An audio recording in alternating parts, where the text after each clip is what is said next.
Okay, we're just waiting to let Emily go live on YouTube. So for those who are live streaming or would like to, our system has changed. Now the YouTube channel is located under the school committee section of the new website, but under agendas, materials, and minutes, and the channel link is there. So if people want to spread that information, you can.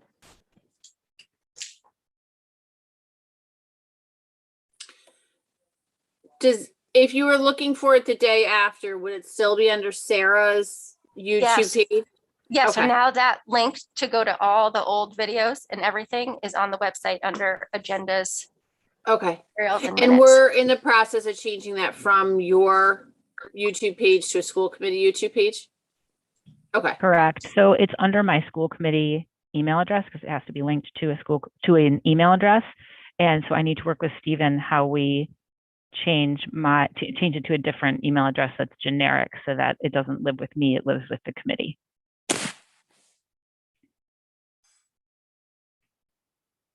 All right, we up and running? All right, great. So I will call us to order at 7:02. Any commendations tonight? Sarah?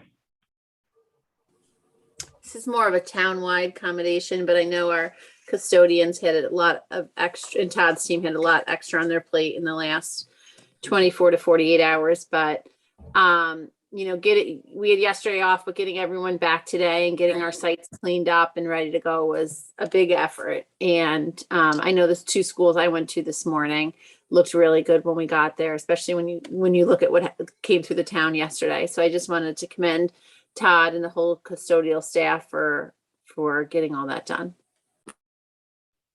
Yeah, absolutely. Thanks, Sarah. And I will push that out townwide because, you know, if it hadn't been for the electric company working and the tree department working, you know, we may not have been able. There were still some towns that were closed today because they couldn't get debris moved from their streets. So, you know, I feel like maybe my pocket of Marblehead was one of the last ones to regain power last night around 11. But as I was going to bed, they pulled up, and I was just really grateful for all the work because I figured that they had gone to bed, which is what they absolutely deserve to do. But nope, they were still out there. So much appreciated. Megan, did I see your hand go up? So I just wanted to give a big thank you to the Brown School PTO for putting on the Monster Mash last Friday. It was, it was nice to have it at the new school. I thought that space was amazing. Every year that event gets bigger and bigger. So it was great to see it for, you know, the Brown School combining Bell and, you know, officially in one spot, Bell and the Coffin and Gary School. So I thought it was very well run. I thought, you know, it was great events. I know it was a ton of work for the PTO to get that up and running at the new school right after it opened. Just a great event. So just thanks. It was a lot of fun. All right, anybody else? Okay, so that will actually move us along to public comment this evening. Our student representative is not going to join us this evening. He will be back with us with a big update at our next meeting on November 18th.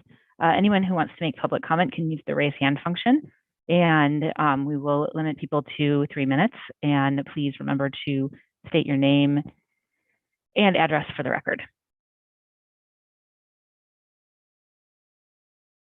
All right, I'm actually not seeing anybody wanting to make public comment.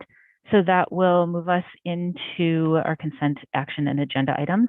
First up, we have minutes. Those were on for our last week's meeting, but they had gone in the Dropbox pretty late, so we pushed them to this week. I had asked Lisa to add, there was a statement that I had made on the 15th, so that is in there. Any other additions that people wanted to make this evening? All right, then can I get a motion to accept the minutes for April 15th, 2021 and April 29th, 2021? So moved. Megan moved. Second. Emily second. All right, I will roll call Sarah Gold, yes. Megan Taylor? Yes. David Harris? Yes. Sarah Fox, Yes. and Emily Barron. Yes. All right, thank you, everyone. That was passed 5-0. Next up is, David, I'm just going to mute you because our mics pick each other up. Okay, so next up is the approval to declare the high school visual arts furniture as surplus. So we had a memo in there. There was quite a few pictures of everything that the visual arts department is asking us to declare as surplus. John, did you have anything? Sorry, catching you mid-sip. Did you have anything to add with that? No, I think the memo covers it. If people have questions, we're certainly amenable to answering them, but pretty straightforward. Great. So I'll ask for a motion first, and then we can take any questions or discussion. Can I get a motion to declare the items on that list as surplus goods? So moved. Seconded. Megan moved. Sarah second. All right. Any questions? Megan? That old paper cutter made me nostalgic. I was just going to ask if any of that stuff, more of a request, if anything can be donated or recycled, if we can please just make that, our first step before we just dispose of that, especially some of those things. I mean, I'm sure there's some programs that could use some of those items. So if we could do that first. Great. And I couldn't tell, though, were some of those drafting tables? They weren't called drafting tables, but they looked like they might have been. If they are, like a poor college student would, in a program that has to hand draft, would take those in a second. I know I would have. All right, great. So I will ask for a roll call vote then. Sarah Gold, yes. Megan Taylor, Yes. David Harris, Yes. Sarah Fox, Yes. and Emily Barron. Yes. Okay, that passes 5-0. All right, John, that moves us on to the superintendent's report. I will turn it over to you. Thank you. We have our, somebody isn't muted. Okay, there we go. We have our DEI team that has been doing a tremendous amount of really good work on behalf of the district. And so they have a presentation to give to the committee, and then we'll open it up for your feedback, and lots of representatives. So I don't know who is up first. So I will turn it over to Emily Barron, who is on that group, to kick off the presentation. Nan, I believe you can share your screen right now. Does anybody else need to share their screen? We will need, I think it's Maggie Dobin that we're going to ask if she could share her screen. We're passing the torch. I can share my screen, but actually, Emily, I thought you were going to where Julia was going to, but I have it ready if you would like that. Someone just has to. I can do it. Great. Okay. I'm happy. Okay.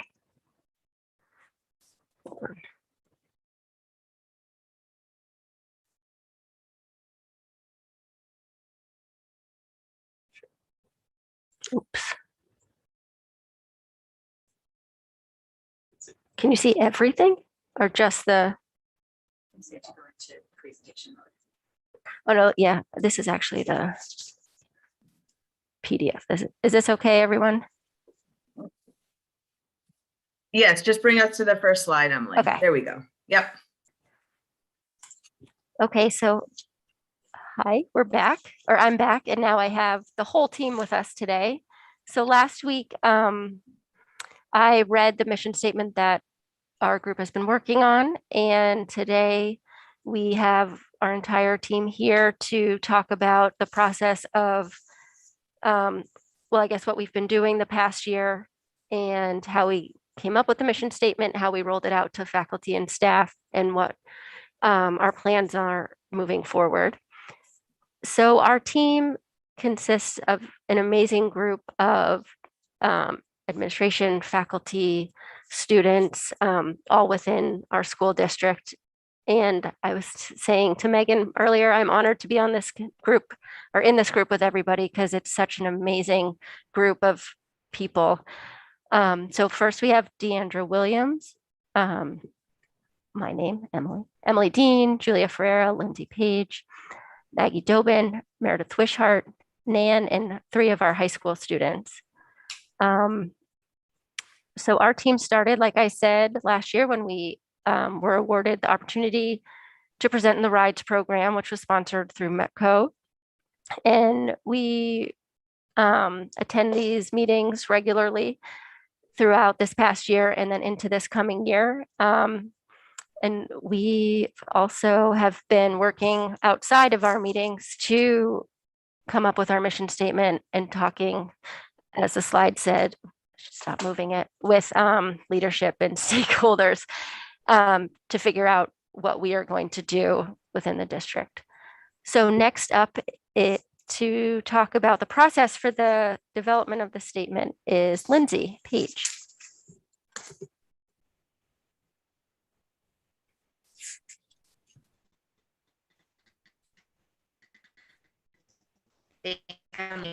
So as I was talking a little bit about who we are and how we came together, we Just worked last year on with RIDES doing, can you see me?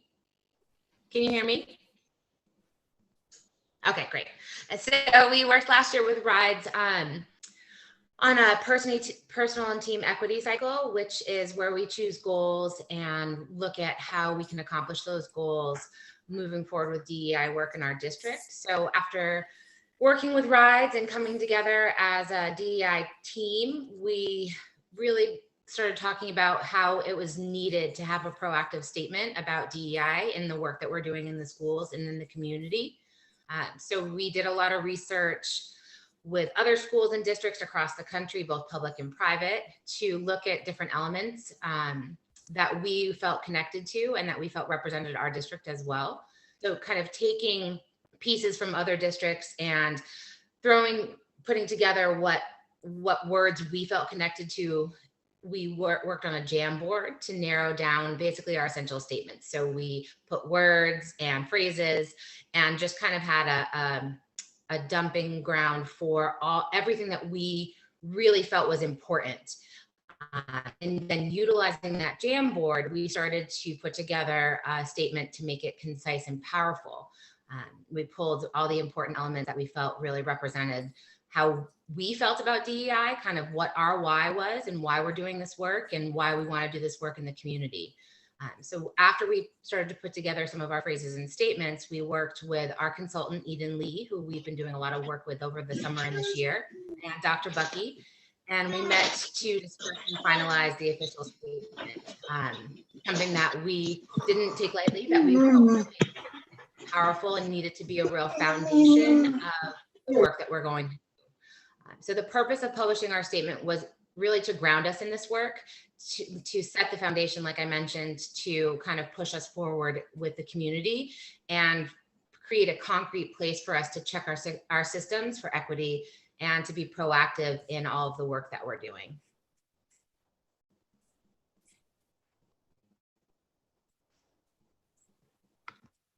Okay, so for those of you who don't know me, I'm Maggie Dobin. I'm one of the second grade teachers at Glover School. And I'm going to talk a little bit about how we rolled this out to our faculty, because one of our main objectives in rolling this out to faculty was to make sure that everyone, all faculty and staff, had the opportunity on the same day at the same time to learn about this statement so that we could really be equitable across all buildings.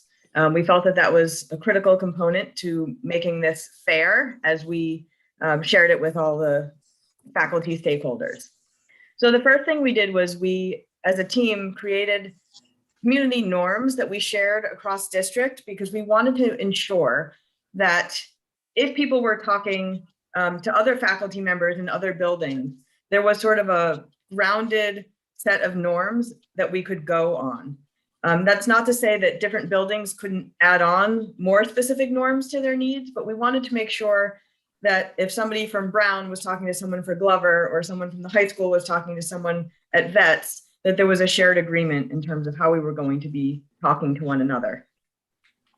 We also wanted the faculty and staff to understand the objectives in the district's plan for success, and that this was a component of that work. And Deandra will be speaking a little bit more about that later in the presentation. And next, we did an actual activity with the faculty and staff that we did together with Enid Lee, our consultant. And it's a trust building activity that also just makes people a bit vulnerable as we learn to talk about race and racism. And we felt it was important to model that for our faculty and staff, and also for them to see some of the work that we had put in and engaged with as a team that allowed us to have the conversations that we've had. We also carefully selected the activity that we did because it is one that could be done with children from kindergarten through grade 12. And so not only did we want them to participate and build the trust with one another, but we wanted to model an example of the kind of work that can be happening in classrooms. And then finally, we looked at the statement itself and we began to unpack it together. And Julie is going to speak a little bit about how we did that. But we felt, even though Emily read it last week, we're going to read it again for the sake of this presentation and also because it's being recorded.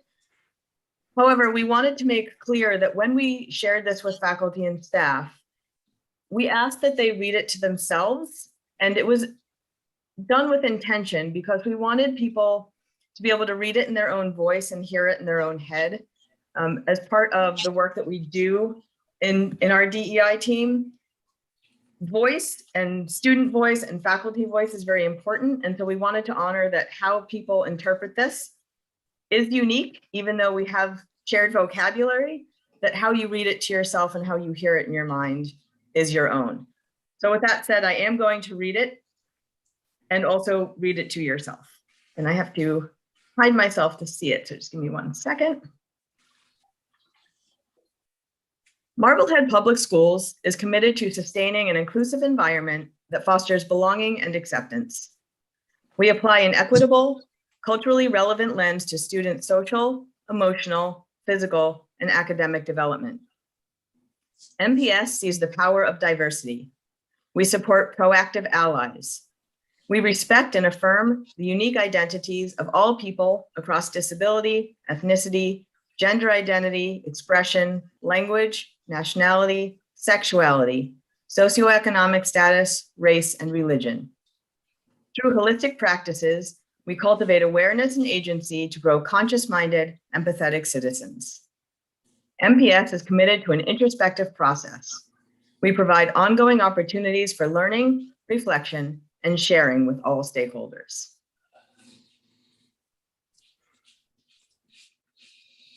Thank you, Maggie. Hello, I'm Julia Ferreira, the assistant principal at VETS. So as Maggie said, after staff individually read the DEI statement, they were able to read it through multiple times on their own and took notes on the words and phrases that stood out to them. Next, we asked staff to discuss our DEI statement collectively using a discussion protocol, and we provided prompts to help guide their conversations, such as, what does this statement look like in action, in our classrooms, in our schools? Which words and phrases resonated with you? Together, our colleagues discussed their responses, and after our group discussion, we then moved to connecting our work to our planning for success. And I'm going to transition to Deandra. Thank you. Thank you, Julia. So when we were meeting with our staff and just also as a DEI team, we wanted to just make sure that there was a connection to the work that the district is doing for planning for success and as it relates to DEI work. So there are 3 goals that are associated, 3 initiatives rather, that we'll be working on this year. So we first explained to them what were the objectives. So to promote equity and ensure inclusion by acknowledging and embedding all forms of diversity throughout the district. 2 of the goals that we definitely feel will work into the work is that we're doing with the DEI team in itself was analyze, cultivate, and expand district-wide systems to ensure all students and families, especially those from groups historically marginalized, access the entire scope of opportunities during and outside of the school day. And then the second one is examine and work with closely responsive experts to revise curriculum and assessments to provide equitable learning opportunities, resources, and material that reflect all students. So we felt that was really important for them to understand that, especially as we start to ground some of the work within the different schools and thinking about how are we ensuring that we have a safe and welcoming school environment for all people. And come back to Emily. So the action steps that we created as a group for this coming year is that our team will continue to do our rides program and have professional development meetings and continue to work towards achieving the planning for success objectives for this year and develop DEI committees at each individual school and work to engage with community partners and families. So we can take any questions or comments or anything you'd like. Great. Thank you, everyone. That was a very informative presentation, and I appreciate, kind of the in-depth look at the overview that we were given last week. Does anybody have any questions? I'll ask the committee first. Megan? So thank you for the presentation. I think it's really good work that you all are doing. And I think this is a fabulous committee to pull together. So I appreciate that. Is it possible to just get a little bit more information on the rides program? So for example, is it just Marblehead that's going through this, or is that rides program combined with other school districts? And what's the timeline around it? Nan, do you want to answer it, or I? Well, I was just going know the to, answer to I was that. just going to suggest that Lindsay Oh, yeah. answer that, because Lindsay was the one that found the opportunity and met with me about it and really encouraged our district to participate. Okay. So Rise was a great opportunity. Last year during COVID, when we were remote, I attended another workshop that was sponsored by MECO. And then actually in March of 2020, one of the MECO diversity staff members ran an implicit bias training for our teachers right at the end of the school year. And then working with Millie, she provided us, Millie is the CEO of MECO, she provided us an opportunity where there were grants being provided for MECO districts across New England that wanted to participate in the rides program. So in collaboration with MECO and Harvard, and actually DEEP, which is Darnisa's foundation, they created the MECO grant for all of us schools. So in addition to Marblehead, in the training, in the workshops, are other MECO districts across Massachusetts. Sorry.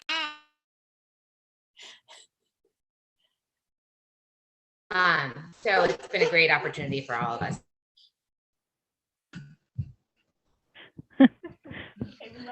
You're muted. I said we enjoy the visitors, Lindsay. It's great. How long does it go for? We actually have only one more session next week, and then So it's coming to a close. It's been a year-long process, and that's concluding. I think it concludes in January. I think we have one more session with them next week, and then we finish out our PTech cycle after that. You're muted. The other question I had is around, I know you talked a little bit about next steps, but are there tangible next steps, especially for, that we could identify now around what the students might expect to see in the classroom, or follow-ups with teachers? For example, it sounds like a really great workshop that you went through. I'm just wondering if there's a follow-up for staff from that. So I can speak to that. We have a very targeted plan, and we have 3 more professional development days across the district that are allocated to this district-wide professional development. So through those opportunities and conversations with staff, we'll start thinking about what's developmentally appropriate, what are the next steps, how do we get this to students, We will certainly provide them with a variety of different activities at different grade levels that they'll be able to use, so that no one is cut, depending on how familiar you are or comfortable you are with the content, you might not have something at your fingertips. So we'll work to create all of that and present it to staff, and then encourage them to do it in a certain amount of time. We'll have a time frame. That's just one way that we're going to connect with students, but in other actions, we're talking about having a community forum of some sort where we can engage our community partners and our families and in the conversation, and do some of the trainings and workshops that we're doing with our teachers, do with families and parents and community partners, as well as, like Deandra had mentioned, developing school-based DEI teams, so that we have a central team for the district, and then we have shared leadership in buildings, continuing to keep the conversation alive. Okay, I think the family engagement would be important too, so I'm glad that's on your radar. And then Hold on 2 seconds. Yeah, go ahead. Maggie, did you want to, it looked like you wanted to add something. I was just going to add, to be specific also about what this is going to look like for students. We are working on developmentally appropriate ways to share the statement with students from our kindergartner all the way through 12th grade. And we're looking at teams in our different school buildings to look at how we're going to do that in appropriate ways. Additionally, a number of years ago, I received a grant through Friends of Marblehead Public Schools to bring diverse libraries to our classrooms. And that those libraries have now been extended to Brown School and will also be associated with professional development. And so Brown School will be getting those books as soon as I can finish sorting the hundreds of books that we have ordered for them and getting them to each of their brand new classrooms. That's great, Maggie. That's awesome. My last question is around the action steps that you identified on that slide. Are those actions that we plan to get done this year? Is that kind of our agenda for the school year? Mm-hmm. Okay. That's the plan. Yeah. All right. Awesome. And then further action steps will be connected to our plan for success. Okay. This is awesome. I think it's great work. It's really fabulous. Thank you for all the work you've already put in over the past year. And then hopefully, can we get this on the agenda maybe towards the end of the year just to see how it's been going? I'd be happy to do that, Emily. Just, keep it on my radar as the year progresses. All right. Sarah Fox, I saw your hand up. Yes. So can you just give us a brief picture of what the feedback has been from the staff who have gone through the initial steps of this? And are you feeling that there's a lot of excitement and buy-in around this, and that they're really embracing, moving forward through it, or what's the feedback then? So Maggie and Julia, do you want to talk about that at the elementary and then at the secondary level? Sure. I think at the elementary level, a lot of DEI work has been happening for some time now. So it was not an altogether new topic. We've talked a lot about in our team about everyone is sort of on a continuum of their own learning. Some people are at the very first rung of a ladder, and some people have traveled much further along. And I think at the elementary level, people have been working on this for quite some time. So there was really extreme amount of positive feedback from faculty and staff. I mean, I've been getting emails, thank you notes from people, accolades from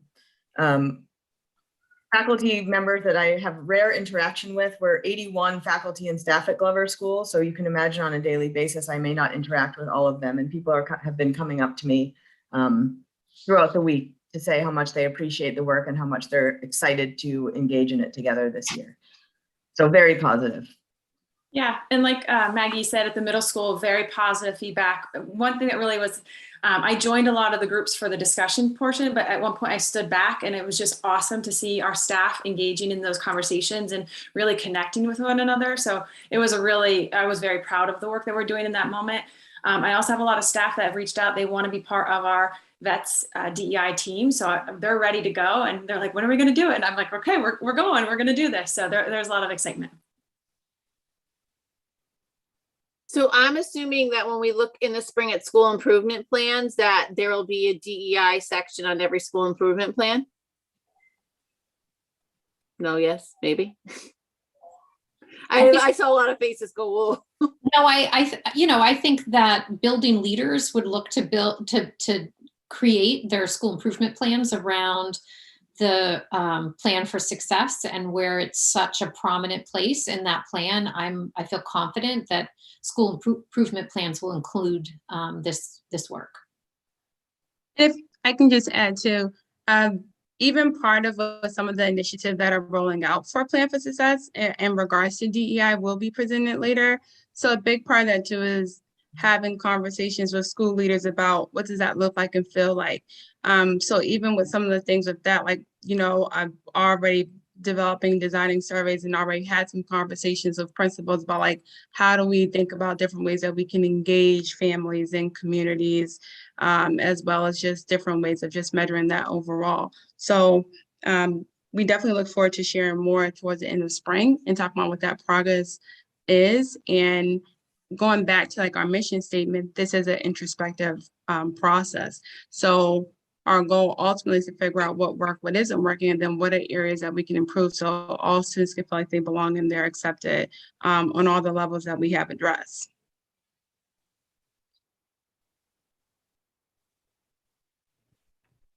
Any other questions? Sarah, were you done? Okay. One question that I had, I was just wondering how you all got connected with Enid, and what that would, did she come through the RIDES program, or was that outside of RIDES? I will answer that. I actually met Enid over 20 years ago in my career when I was working at a school in Cambridge, Massachusetts, where she was part of a 2-year initiative at that school. Massive diversity within the population that we were working, and she was there to help us along our journeys. And she single-handedly had the greatest impact on me as an educator of pretty much anybody I've worked in through grad school and in my 24 years in education. And I suggested her to the team, and everyone sort of vetted and researched her. You can find her online, Enid Lee Consultants.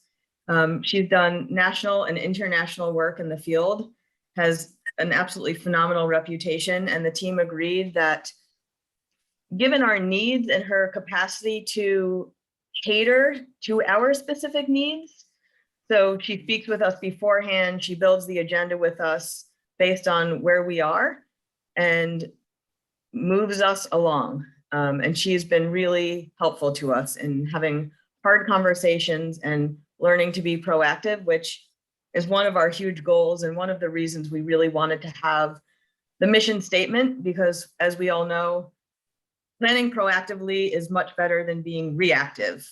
And Enid has been instrumental in helping us to prepare for that. That's wonderful. And I'm always a big proponent of proactive movement. I don't love the reactive stuff. And, I think particularly in, things that have popped up in our district over the years, at least, I think it definitely predates when I was on the committee, but certainly while I have been on the committee, I'm happy to hear that we're attempting to do a more proactive approach to all of these pieces, because that's really important. And I love, I think, we know our students are best focused to learn when they feel they have a voice and that they're included in their classroom, and that they, feel like they can, be present with everything that they are. So I'm really excited that this work is going on in the district, and that it's, kind of casting such a wide net. It's wonderful work. Thank you to everybody. All right. Thank you Any for other- having us. Yeah, absolutely. We'll look forward to having you back at some point in the future. All right, John, I will go back to you. Great. Just a couple updates. I thought it would be helpful. There was a pretty significant event yesterday that caused us to close the schools. But we had, I just want to, I think Sarah Fox led with this at the beginning of the meeting, but just acknowledge Todd and his crew. I got the first call at 4 a.m. and Todd was shortly engaged thereafter, and really kind of a community effort of working together with the DPW. Stephen Quietek also, once again, deserves an acknowledgement because there were some significant technology issues, and Stephen was helping on the town side and the school side to get connectivity back up and running. And certainly Lisa in my office, calling the televisions and radio stations, not once, but twice to update that. So I just wanted to acknowledge there were lots of people. Dennis King pulled together the emergency management group into his office at 8 o'clock. And it was just really nice to see the unity and collaboration across town, from the harbor master to the fire chief to the police chief to DPW, and everyone working together to figure out how we get communication out, because there was no electricity in town. And then how do we get back up and running safely? So on the school side of it, I just want to take you through a couple things that Todd pointed out. All the generators for schools that have generators engaged and started as they should. So that's positive. They made sure that all of the roadways and sidewalks in the schools were cleared for any falling trees, but trees are continuing to fall. So when I went to the emergency meeting at 8 o'clock, the Glover intersection was totally fine. And when I came back to go to lunch, a large tree had fallen. And the same thing on Tedesco Road today, another tree has fallen. So Todd and his crew have been working with DPW to make sure that all of our areas are cleared. We had a few roof leaks at the high school. And Todd has contracted the roofing company to come out and give us some estimate, and Todd, as Todd has offered to do any repairs internally that he can do. The sprinkler system at Coffin is a pressurized system, so when the power went out, it could not remain pressurized. The system filled with water, but no sprinkler heads or pipes leaked. He's already been in touch with the sprinkler company, and they're coming out tomorrow. The new fire panel that we installed at Vets this year triggered that there had been several polls of the poll stations, which at 5 o'clock in the morning, there's no one pulling the fire alarm there. So he has a company coming out to look at that. A couple poles came down behind Village School with tents. They were able to resecure those. Todd went through each of the schools this morning before we opened up to make sure that no additional trees had fallen. But all in all, it was a fairly significant event, and I think the entire town is looking forward to doing kind of a post-event analysis to see what worked and what we can improve upon. And I'm very thankful that it was a rain issue and that was not snow for some of the glitches that occurred. So I'm happy to take any questions from the committee if they have any with regard to yesterday, but was pretty impressed across the board with how that played out. Anybody have any questions? Sarah? As always, the Marblehead Light Department got us up a lot quicker than I think anybody could have anticipated being up, given the severity if we didn't have a town light department. That being said, if this had gone longer, one of the things about the new school that we had promoted was that this would give us a large shelter area in an event such like this, if we needed, to bring people in for heat or, any other needs a little bit more long term. Do we have that plan worked out? Moving forward, if we do need to utilize that space, how we would do that, and who would do what? I do not believe that plan is in place, but I do know that Todd was commenting on just how well the generator at the new school worked, and specifically, as I guess facilities people would notice how quiet it was. So perhaps that's something for that safety committee, Sarah, for us to operationalize that plan, that if that school needs to be used as a shelter. I know at my former district, the high school was the shelter. And so there was a plan with the town and with the Red Cross, as a matter of fact, for when it had to be used as a shelter. That would be great. Thanks. Yep. Any other questions for John on that? All right, go ahead. So the other thing is ARPA funds. I have another meeting with town tomorrow. Thank you to people who have reached out to me with ideas. We engaged the leadership team on things that they would like to see. Additionally, I reached out to the North Shore superintendents to see how other communities are partnering with the schools. And so we put forward some requests. Certainly summer programmings come to mind, after school programs, IT upgrades, since broadband is one of the categories in that the town has identified. Air circulation and filtration things, so some HVAC upgrades have been included for the middle school and village. I talked about an after school program, and then one community did premium pay for staff as a way to use those funds. So those are some of the things that we put forward.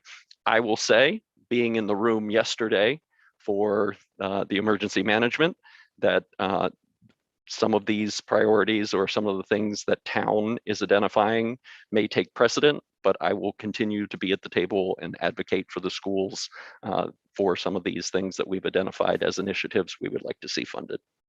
Can you just share that list with the committee? Yes. Thank you. I'm glad to hear that the HVAC pieces are on there. I think, I think I've mentioned him before, but this man out of Harvard who runs Healthy Building Initiatives, Joseph Allen, and that's really his big shtick, is just how important for general safety and health for in any building, whether it's a work building or a school building, that just how important the air circulation is to keep everybody healthy. So I think, we've obviously seen that for COVID, but I think, seasonal flus and anything to come in our future as well. So I think that would be a great investment. Sarah? Yes, one other thought I had is, now that they've rolled out boosters, I know that there's some plans for the town to host a clinic for our 5 through 12-year-olds when that's available. But is there any talk about hosting any type or providing boosters via ARPA funds or ESSER funds, whatever it may be, to our staff, so that they don't have to take time off and maybe can just pop down to the nurse's office and get those? I apologize, Sarah. You and I did have that conversation, and that was included in the list that I sent to Jason for vaccination clinics. And I know that the Board of Health, Tracy and Deanna, are working on, as soon as the 5 to 11 come online, for us to host a clinic here as soon as possible. They have already placed an initial order. But I think the process for those boosters was, for myself, it was very similar to my first two vaccines, where you show up and they've got your insurance information. So possibly that could just, I know this is a little off topic, but possibly could just be looked at for, a Friday afternoon for staff who need their booster. Sure. And DESE did release a guidance document today in anticipation of the 5 to 11, and talked about how accessible the shots have become now, that you can go to Stop and Shop or Market Basket or CVS, Walgreens, and there's availability that wasn't there when the initial vaccinations were rolled out. But certainly we want to host something here, and I have reached out to the pharmacy that has done clinics here for us to see if they would be interested in doing something for staff and students. And that's Great. my update. All right, wonderful. Any other questions for John? Okay, so we actually don't have any schedules this week. We will have some at our next meeting, as I signed a bunch today. So that moves us along to the school committee communication and discussion items. First up, we have a review of policies. Two of these policies, just want to make sure, yep, two of the policies were in there last week, and they were dropped really late as well. And that work is work that Emily and I have done with Dr. Bucky, and just, as we've been going over various policies in our policy manual. One had some significant changes. I think the other was relatively simple. I'll ask any questions on those first. Sarah? My question is on the face covering one. Yeah, so I'll get to that one. I figured that's probably a lengthy discussion, so I just wanted to ask about the others quickly. All right, sounds like oh yeah, Meg? Just for process, just so I'm clear, is this considered, like, we're not voting on this one, right? This is for information for questions, and then we vote on it next time, or are we voting tonight? So yeah, so this could be I think we could do it either way, because technically they were there last time, but we can easily push these, there's no, at least for the IJNDD and IJOC, there's, no rush on those two.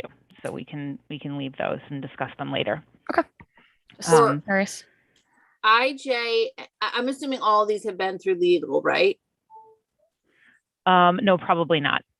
Okay, because my concern with IJNDD, social media one, Yep, I'm getting, yep. is that some of that I just want legal sign off on it. I know that this gets really sticky with where does it start to impede First Amendment. And so I just want their stamp of approval really before we have a discussion too much on it, where that, Sure. I foresee that being the trickiest one. And that was the one that we changed significantly. So yeah, we can run that through for next time, for the 18th. Absolutely. So that brings us there was one more. Wait, oh, yeah. Sorry. Under school volunteers, yep. where it says, do we do, first of all, it says quarry, but we do quarry and sorry, right? Yeah, that's the sorry is the fingerprints. No, sorry is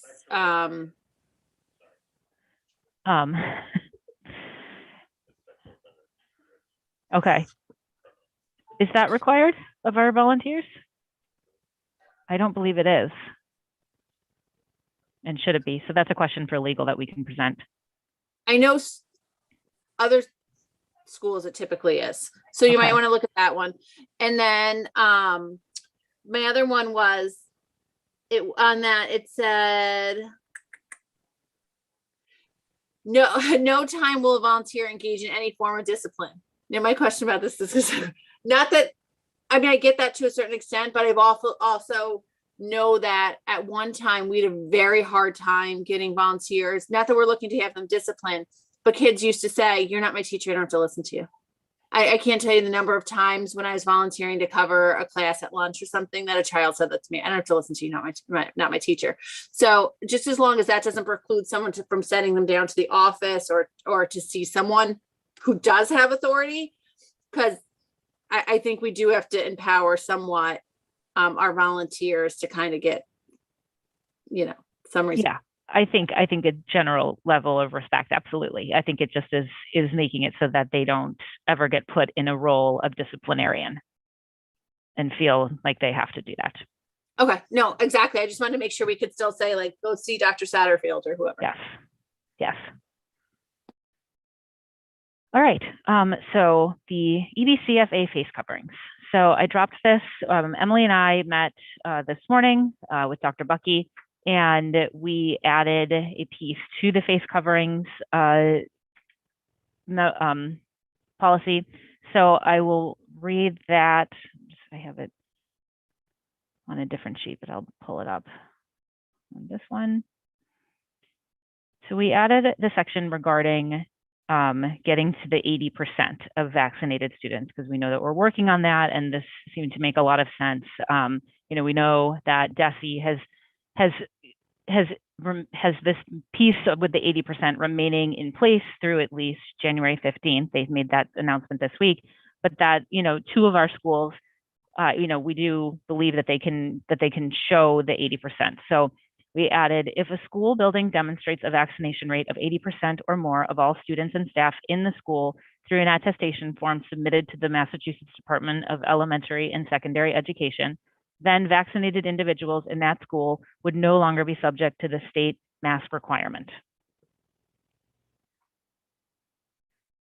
So the thought tonight is that basically if we approve this change to the policy, that when we are able at the vets in the high school, and if we at whatever time other schools are capable of doing it as well before anything on January 15th, that it would allow Dr. Bucky to send the attestation form to DESE for to be able to allow our students in that school building or those school buildings to have the option of unmasking.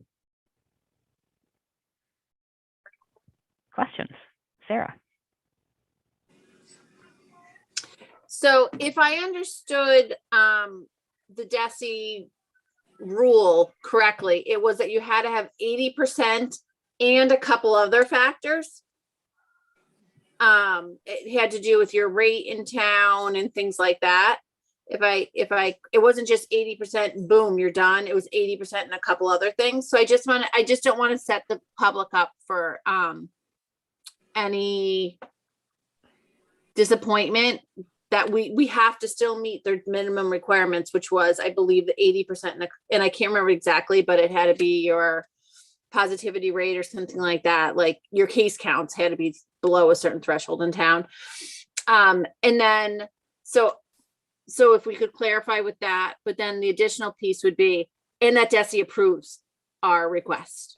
Because that's a big one. It's not just like that we can hit 80%. We have to hit 80%, hit this other thing, and get approval from DESE. So I want to make sure the public understands that. John, do you want to, I know you've got a little bit of information on that. Yep, through the chair, I would, 80% is the threshold to apply for the waiver. I have both of those waivers sitting on my desk as soon as we have the 80% to submit to DESE. On the conference call with the commissioner this week, he indicated that only about 20 schools have applied for the waiver and not all of them have been approved. And I'm not sure, he did not go into detail on those that hadn't been approved and why, but I would imagine that it looks at the holistic, your community case count and that, but for us to apply for the waiver, it just has to be that 80% threshold. And I did reach out to, I don't know if you want me to keep going, but I can. I did reach out to Hopkinton, who is the kind of test balloon that they applied for the waiver and were approved. And the process that they have undertaken, their school committee did say that during the trial phase, if case counts started to go up, and I think the principal said the school committee said it at like 5, that if there were 5, they would immediately go back to masking. So they also did 2 special school committee meetings once they had been approved by DESE to hear from the community. And he said that was a very interesting meeting because clearly there are people on both sides of this. And so the school committee listened, their vote was a 3-2. He said he felt the weight of the world was on the committee member that was the deciding vote, which you can imagine. And then he outlined the process that they've gone through now that they're going to do this 3-week period for making sure that they have clearly the information they need from families that it's okay for their child that is vaccinated to go unmask, and then to communicate to staff those who have not provided that information. And I will say there are, as we look at our rate of return on getting to the 80%, there are people with vaccinated students who are saying, I'm not going to share the vaccination information because I don't want the schools to unmask. And so I don't know what percentage that is, but we have lagging participation in this. And even Hopkinton that's going to go to that, he has significant lagging for the people to confirm that it's okay to be masked and to share their vaccination information. So that's kind of where we are and some of the outreach that I've done as we consider this for our schools. Sarah, and we do have Deanna here in order to ask her questions too, if anybody wants. I have a couple questions. Do we have a sense of what percentage we're at right now at both vets and the high school? And do we have a breakdown by students versus staff, or have we even started to approach staff asking for their cards yet? We have, through the chair, we have reached out to staff to begin collecting that. I think the last I heard, vets was at 59% with vaccination cards being returned, and the high school, I think, was still below 40% of return on that information. So Sarah, just to clarify, I want to hop back to one of the things that you said about the statement. So it sounds like you'd like to add the language, and I think that that's correct, that if a school building demonstrates a vaccination rate of 80% or more of all students and staff through it. Let me pull it up on how it's written here.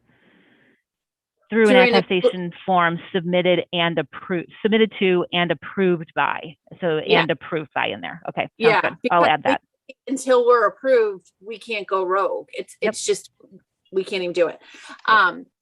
And John, did they give you a sense of how they're planning to roll this out? Are they giving consideration to coming back from the holidays where we saw increased positive cases last year, which just makes sense that's when you'd see them?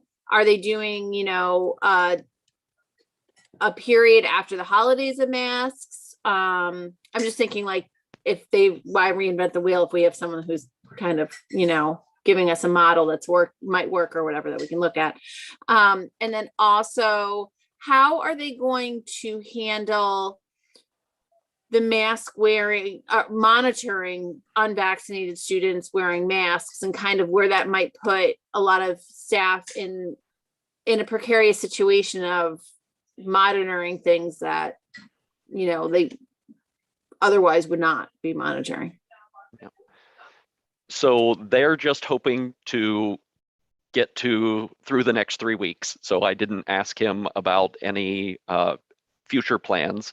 And he shared there is a mix of enthusiasm. It'll be nice to see people's faces again, and anxiety. What's going to happen when the masks come off? They will provide staff with a list of people who have not signed the attestation form and produced their vaccination, which is different, according to their legal, than providing a list of people who have signed the form and given the attestation. For a variety of reasons, somebody might elect, as I said, vaccinated people that want the schools to remain masked who are not filling out that. So teachers in each classroom, he said they're hoping to have it by class so that teachers can easily look at a class list. There are, as a former high school principal, there are a lot more moving parts. You have passing time, you have the cafeteria where they can be unmasked while they're eating, but maintaining that oversight is an additional ask of staff, and having that information. And I think that that's something that schools are considering, and probably a piece of why only 20 schools have applied so far. Megan, I think you had your hand up.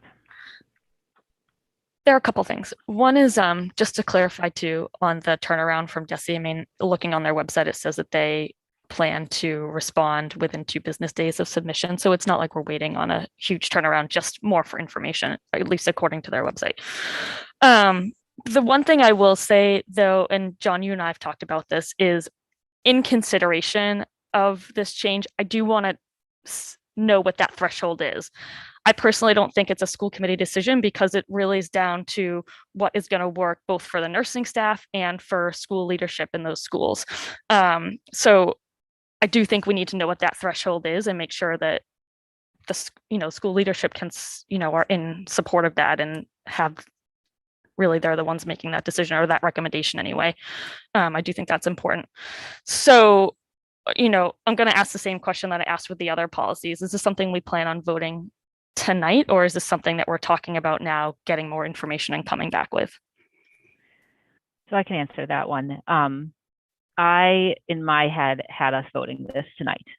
We don't have another meeting until the 18th, which, you know, I don't know how, I'm hopeful that us talking about this tonight is another way of bringing this forward, much like, you know, we tried many ways of talking about the testing program, including at our meetings, to raise awareness of it, to ask people to submit their vaccination cards for their students.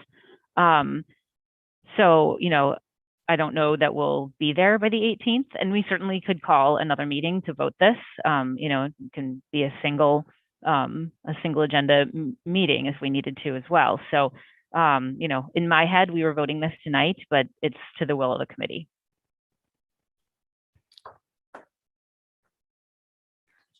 Well, you know what I'm going to say about it, right? I mean, I've been saying this now for a while, that I don't think it's a good precedent for us to set to review a policy, especially an important policy like this, and vote on the spot. You know, I said that during the retreat. I said it in other school committee meetings. I understand the importance of this issue, and if it's the will of the committee to vote on it, then that's fine. I just think we have some open questions.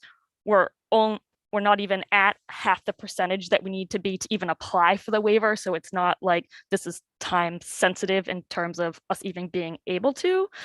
And I think there are open questions. And I think also, you know, we should get the community feedback and have the, you know, have the public comment for it. So those are my two. Through the chair. John? I just want, because I have not said it publicly and maybe people know it, but the commissioner has extended the mask mandate through January 15th. So we are not up against a November 1st deadline, so to speak, on this. It is required masking unless you apply for the waiver through January 15th.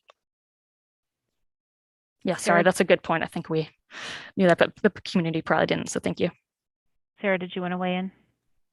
We know that DESE, it takes them about 2 days to turn this around, and we need 2 days to post a meeting. If we hit the magic number of 80, I think at the high school, we're pretty far away from that. Vets, 21%, we're still significantly far away from it at Vets, even I would say. If we hit that magic number and John's ready to go, it's very feasible that he could submit the waiver. We could call a meeting that same day, and we could have our meeting and give approval at the same day that we'd get it from DESE with no lag time whatsoever of implementing it. So I don't see any harm of if Megan wants to have some time, and she's made that point, and I've made that point in the past too, you know, about policy, because we have a policy on creating policy that you read it twice. So I'm not opposed to that, just because I know that our timelines match up. We can get a meeting in that would not delay implementation if we needed to. Just to say this while I'm talking about policies, our policy book used to be available online, and I noticed when we kind of merged, it no longer is, and it actually used to be really easily searchable. If we can just make sure that's back up online so that it is online. Okay. Lisa did some work on the website this week. Oh, I haven't looked at it in a few days, so yeah, it's definitely up there, because that's always how I access it. So okay. When I looked last week, I couldn't find it. So it's under the school committee page.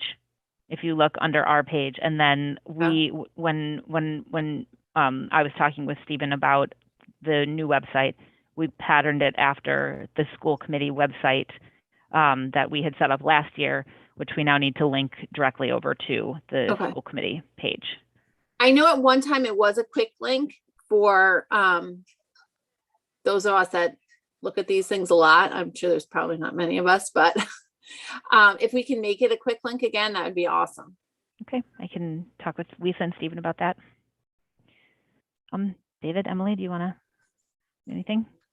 I'm fine with not voting it right now, and it also will give us some time to see what happens at Huffington. If you you could contact them again to kind of keep us updated on how it's going for them and other districts.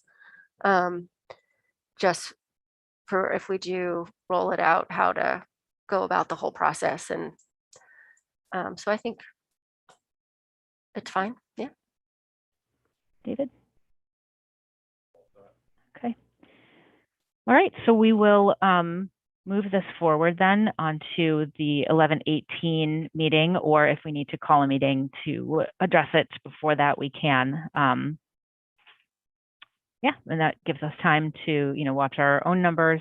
Possibly, I think there's a piece to this, and this could just be my own thoughts, but I think I've heard it elsewhere that, that we still have a significant portion of our population that is unable to be vaccinated, and that there's a large concern, certainly exists for me and my family, where you've got one child who would be allowed to unmask, and what does that mean? The big question marks that Hopkinton is asking. And then what kind of risk does that bring into the house with unvaccinated children? So I think, there's a lot of concerns around it. I think, I am very appreciative to DESE of their 80% piece to this. I think that's meaningful. And I really appreciate that directive. But I think our numbers lagging to what we, know from the Board of Health as to where our community is actually at is indicative of people's concerns. And I think, there's a social emotional element to unmasking. I think, John, as you mentioned, it's great to see people's faces, and, it really is wonderful. And then, I don't want a mask to become a scarlet letter either. And so I think there's a lot of pieces to be weighed out in this. So for a future date. Sarah, if I may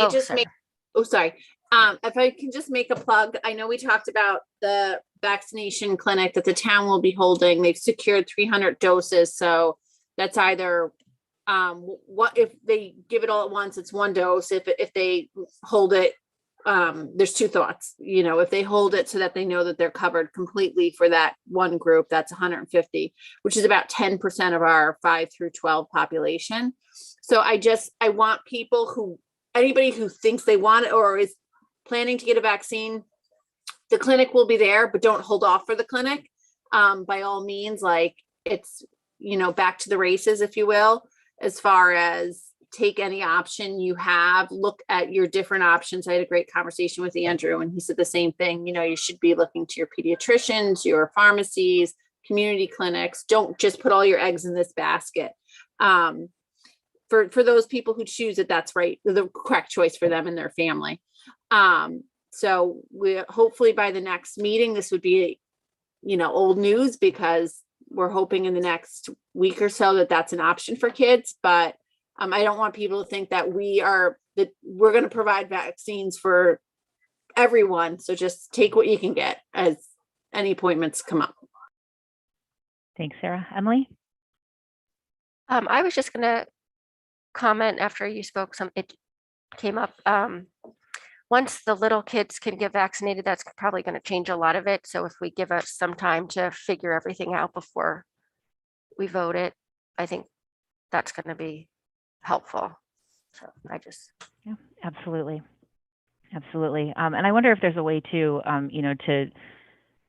think about, if with the lag that we're seeing, is that now we've got a vaccination clinic for students that's going to be through this, through the Board of Health in the schools. If parents want to have that information submitted and put into ASPN immediately, I wonder if there's a way to do that so that there is possibly less of a lag in getting that information. My understanding from just hearing the community is the people who haven't sent it in, it's very strategic that they haven't sent it in. Yep, I'm gleaning that as well. All right. So I have a facilities and land use memorandum of agreement. Jackie Belfecker and I had worked on this. We had talked about it back in our retreat about getting something like this. We have one for the budget and finance piece. And then, whereas we had that whole conversation with the electric company, and we know we've got Evelith and Coffin, and we've got these other parcels of land. We've been working with the Blakemore group on pieces of our land. It just seems, and because we've completed this master plan, it makes sense that we start to look at what properties we have, what properties we want to hold on to, what properties we want to turn back to the town. I know we're all aware of some of the various players. We're going to have the library come on our meeting on the 18th to do a formal presentation on their desire to use the Coffin School for their interim space while they're doing their renos. And we've got the town piece with the Coffin and housing. So I think, it would be to everyone's benefit to have a group that is going to tackle this so that they can make recommendations, and that everybody is kind of hopefully on the same page, and working in the same direction. So you guys have the memo. Again, we can choose to vote it tonight, or we can choose to punt it until the 18th. I don't think either of them really matters. And I think, we can kind of, we've got the library coming on the 18th. So we can take a look at this again then. But I wanted to put it out to everyone and see what everybody thought, if there were things that we thought that we were missing. I know Jackie put it forward. I don't know if her board actually met last night. So I know it was on their agenda. I'm not sure if they actually tackled it, but happy to take discussion pieces on it at this point. Sarah? They did not meet. They're meeting, I think, next Tuesday instead. But I'm not ready to vote this tonight. My one thing I want to make sure is happening is that we as a school committee are having a discussion about what our vision for our buildings is, and then discussing it with the town. I don't want kind of this discussion to start at the town level of what buildings do we need or who need, like, I want to make sure that it's originating in the proper direction, because there's no greater premium in Marblehead than land. And once the schools get rid of land, we can't create new land if we need it for a new school. And I think we saw really quickly, to some people's surprise, from where we were a year ago, that Brown opened with a much higher population than people thought a year ago it was going to have. So I think that there's always been a thought to keep the phrase was to keep a school in our back pocket. If, something happens, if you need an emergency, if we have an increase in population. So I just want to have, if you will, an envisioning conversation of kind of what everyone's thoughts are at our committee level before we talk about what, those are two great properties and everybody in town, I think, wants them, before we kind of start this request, if you will, for these pieces of land. I think we need to be very intentional about what is best for our students, both now and in the future, for those pieces of land. David? Yeah. Just unmute yourself. I agree with everything that you said, Sarah, but this is a memorandum of agreement. It doesn't bind us to not being able to deliberate as a school committee. It doesn't say that the property, we're giving up that right and we're giving it now to a collaborative board. The memorandum of agreement, in fact, in the first two items, says the selectmen and the school committee have a vested interest in the health and stability. And item 2, the selectmen and the school committee understand and respect the roles and responsibilities of each body. So that statement right there, I think there is a very prescribed process. I think in addition to this memorandum of agreement, I'd like to get a clear definition of the process. When Gary's school left the hands of the town, I'm not really clear about that exact process. I mean, I know it was an article on town warrant, and we basically decided that it was no longer deemed to be school property, and we relinquished the school property to the town. And I think that if it's that simple and that's what the step is, then, but just a little bit of clarification of how that goes, because I think once that happens, Sarah, I think, you're right. Now, you know, we have no opportunity to get that property back once we relinquish control of it. But I think it, you know, a memorandum of agreement, you know, I'm a proponent of sooner rather than later.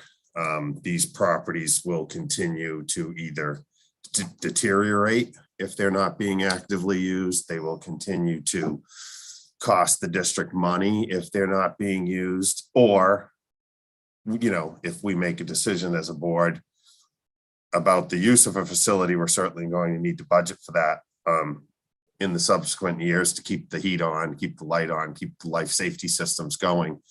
But with that comes, as an example, Sarah, you remember when we were looking at potentially Bud Orn for the site of the school, and it was going to be a land swap with Park and Rec.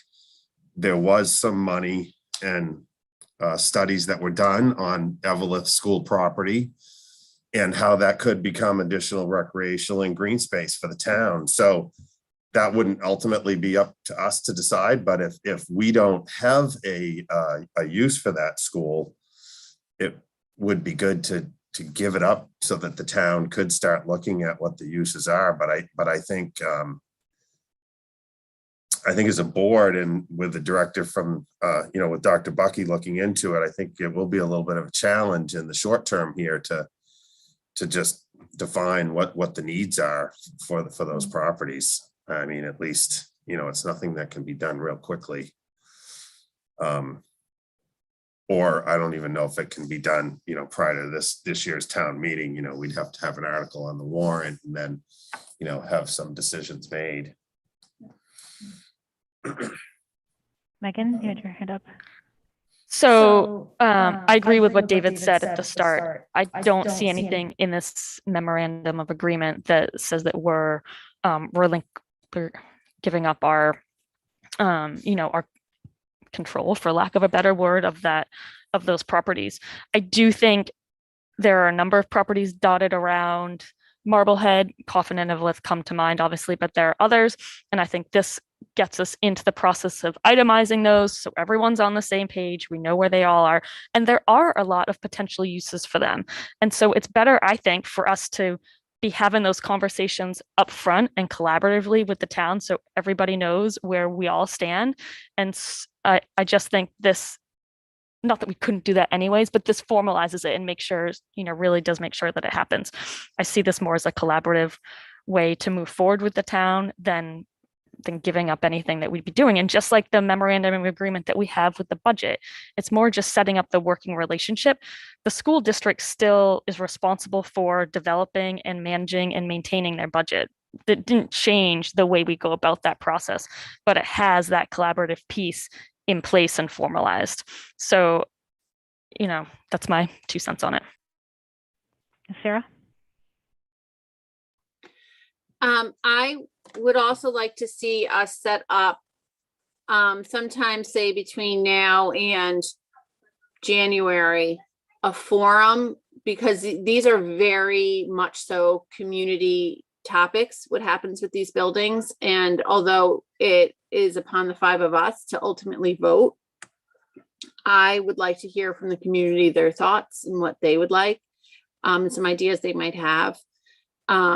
Much like we had 3 forums where they were actually in interaction with the community, not just the presentations, David. But I believe when we first started the facility or the feasibility study, we did 3 forums. So I would like us to do one of those. Megan, did you have your hand up again? Hold on, just to be clear, our responsibility is to determine if these properties are necessary for the educational purposes of our students. If we as a committee decide to turn them back to the town, it's the town's decision how they're going to use that property, not ours. So it's our responsibility. Do we need them for the academic purposes of our students and staff? That's it. But I think it's important as we look at, holding on to something for a safety, because I don't think that there was ever a thought that we wouldn't hold on to something as a safety. What is the town's feeling? Do they feel it's really important to have that safety be in the north end of town, so that end of the town doesn't feel void of any school presence, whether it's administration being there in our 18 to 22-year-old program? Is it that they feel like this is a community decision as it pertains to what the schools will do and what the future of our schools look like? So I think that allowing them input before we give these properties up for the possible future of a school site is very important. So I think when we had originally talked about this, it's sort of been floated that the facilities subcommittee would kind of be the people, just like the budget subcommittee are the people that are assigned to the finance MOA.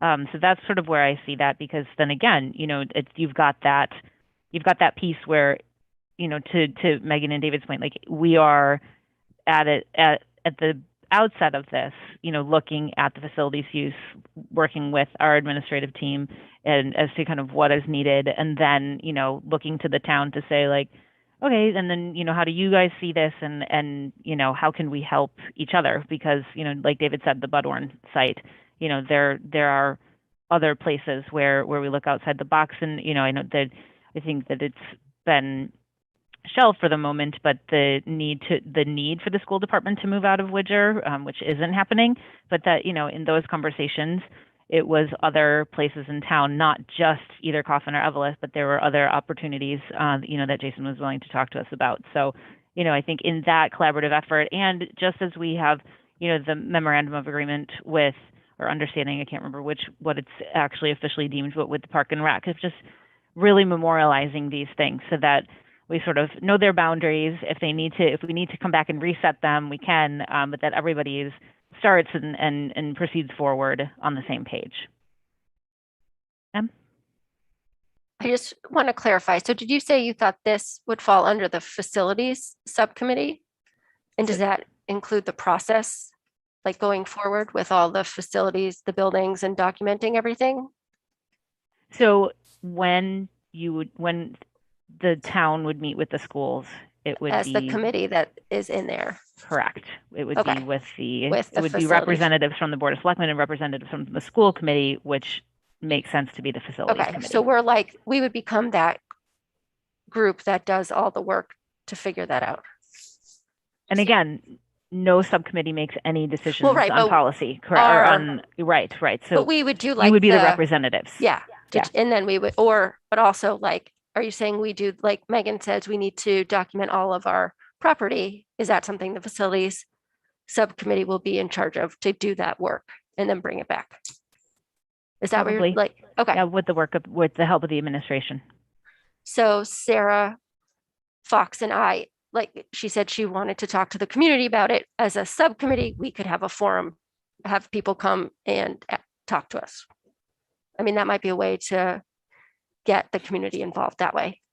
And it's not outlined in here for the MOU, but to inventory what we have, I think we would need to sit down with Becky as well, just to get, Yeah. she's going to have the most accurate list of all these little small obscure